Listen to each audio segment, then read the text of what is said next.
Olá, meus queridos, tudo bem com vocês? Espero que sim. Hoje daremos continuidade à nossa aula sobre fascismo italiano. Veremos na aula de hoje como os fascistas chegam ao poder. Em nossa última aula, abordamos um dos aspectos mais importantes na construção dessa ascensão fascista, a Marcha sobre Roma dos Camisas Negras. Hoje veremos como de fato os fascistas chegam ao poder. Vamos lá? Muito bem. Em 1924, temos eleições parlamentares vencidas pelo Partido Fascista. Nesse mesmo ano, o principal líder da oposição, Giacomo Matteotti, é assassinado pelos fascistas. É um marco importante para entendermos a construção do unipartidarismo e do radicalismo que marcará o governo fascista. Em 1925, temos de fato a introdução de uma ditadura através do culto ao chefe, a Mussolini, ao Duce.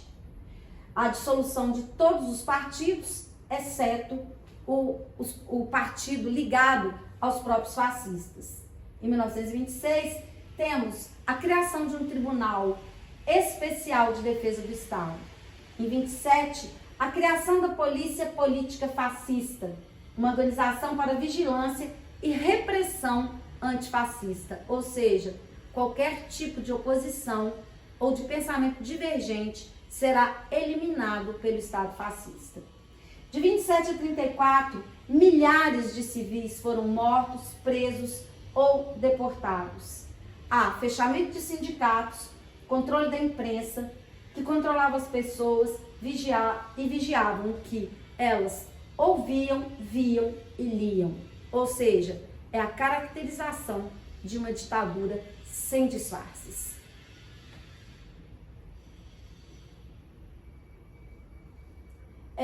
Ainda continuando sobre esses acontecimentos que estabelecem os fascistas no poder, temos um dos fatos mais importantes.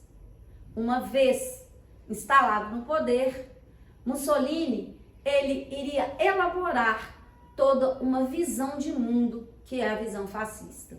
Um dos principais aspectos está ligado ao controle dos trabalhadores. Se a gente for pensar em termos de provas de vestibular, é talvez o aspecto mais pedido nas provas, que tem a ver com a chamada Carta del Lavoro de 1927. O que foi essa carta? Era uma espécie, um documento público, que era uma espécie de documento que estabelecia as leis trabalhistas que passavam a vigorar na Itália a partir de 1927. A Carta del Lavoro era, portanto, um documento público de intenções e compromissos cívicos a serem seguidos nas relações de emprego e salário entre patrão e empregado. Temos aí a capa da Carta del Lavoro e vamos falar agora sobre o que essa carta ela estabelece. Ela vai estabelecer a proibição de greves e o lockout. Os sindicatos, eles passam a estar atrelados ao Estado, a criação da previdência social, o direito do patrão de punir a indisciplina do trabalhador com multa, com suspensão do trabalho e, para os casos mais graves, com a demissão imediata sem indenização. Toda essa elaboração da Carta del Lavoro, ela faz parte do que denominamos, que é uma característica do fascismo, o que denominamos de corporativismo. O que é o corporativismo? É o Estado visto como um corpo, e esse corpo ele deve ter unidade. E essa unidade ela é forjada através da ideia de que patrões e empregados são amigos. Eles não estão em lados opostos. Na verdade, com a clara intenção de beneficiar essa elite dominante na Itália. Vários aspectos dessa relação corporativista permanecem ainda hoje nas discussões sobre leis trabalhistas atualmente, especialmente no Brasil, com a recente reforma das leis trabalhistas. Não entraremos aqui nesses detalhes, mas é importante que façamos essa relação.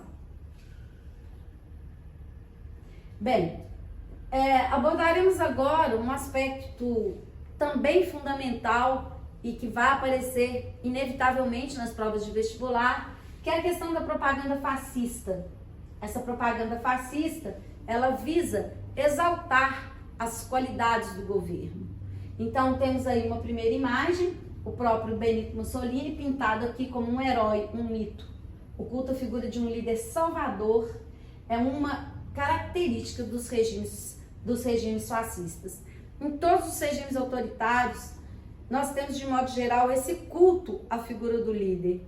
O líder como uma figura indiscutível, a ser venerada e não questionada. Vamos analisar agora outras imagens que trazem cartazes que propagam essa ideologia fascista. Temos aqui um primeiro cartaz, observem bem o cartaz, né? Temos de um lado uma mão representando os judeus, de outro lado os comunistas, e quem defende o cidadão dessa ameaça, olha só, frenesi conspiratório em torno de supostos inimigos, o comunismo, o judaísmo e a maçonaria. Então temos aí três vertentes, três inimigos a serem combatidos. Quem são esses inimigos? Muitos inimigos ainda hoje permanecem no imaginário como inimigos a serem derrotados. Nenhuma discussão mais atual do que essa. No segundo cartaz, temos aí a ameaça do comunismo visto como um perigo até mesmo para as criancinhas. Aquela ideia de que, até hoje, difundida, de que os comunistas comem criancinhas. Nos dois próximos cartazes, temos uma ilustração retirada da revista italiana, Nação Militar, detalhe para a representação da criança segurando a arma. Alguma relação com a atualidade? Fica aí só a pergunta. Crianças com armas na mão, um Estado militarizado e que defende as armas. Na segunda imagem, temos dois elementos importantes aqui para entender o fascismo.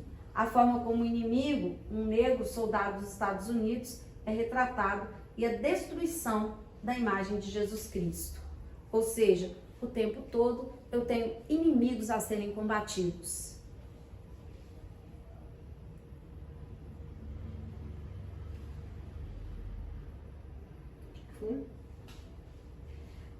Nesse próximo cartaz, mais racismo. Como você pode notar, um negro cometendo um estupro, acompanhado de dizeres que, em resumo, podem ser traduzidos como: poderia ser alguém da sua família. Essa imagem causou polêmica recentemente ao ser tirada do baú e utilizada pelo partido de extrema-direita italiano em sua página do Facebook como parte de uma campanha anti-imigração. Até hoje, todas as vezes que alguém, e essa discussão ela tem vindo à tona, como acabei de dizer, todas as vezes que alguém discute questões como, por exemplo, o estupro e a criminalização ou a pena de morte, nós ouvimos a mesma argumentação. E se fosse alguém da sua família? Não temos tempo aqui de desenvolver esse argumento, mas mais uma vez eu peço que vocês reflitam sobre a atualidade desse discurso.